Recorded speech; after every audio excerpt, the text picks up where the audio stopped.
Scott Cudi, aka rapper Kid Cudi, walked into the courthouse with swagger, dressed in a black leather jacket, jeans, and smoking a cigarette before he told jurors about the alleged threats he faced from one of the biggest names in hip-hop, Sean Diddy Combs. Kid Cudi taking jurors back to the 2011-2012 time period when he says he dated Cassie Ventura and faced threats from Combs because of that relationship.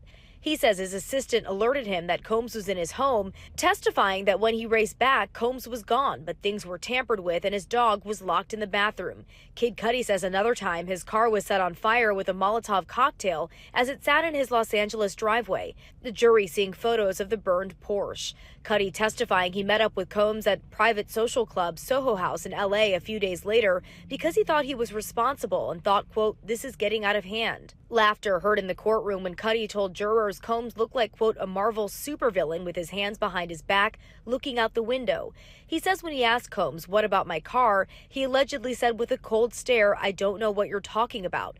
Cudi testifying he thought Combs was lying, and several years later when they ran into each other, Kid Cudi testified that Combs said, quote, man, I just want to apologize for everything. Kid Cudi's testimony specifically goes to the racketeering conspiracy. In regards to the racketeering conspiracy, you have to prove at least two predicate acts, and one of those predicate acts that the prosecution are trying to prove is that of arson for blowing up the car of Kid Cudi. Combs was never charged in that incident, and his lawyers deny his involvement. On cross-examination, Cudi testifying Cassie told him about alleged physical abuse by Combs, but she did not mention sexual abuse.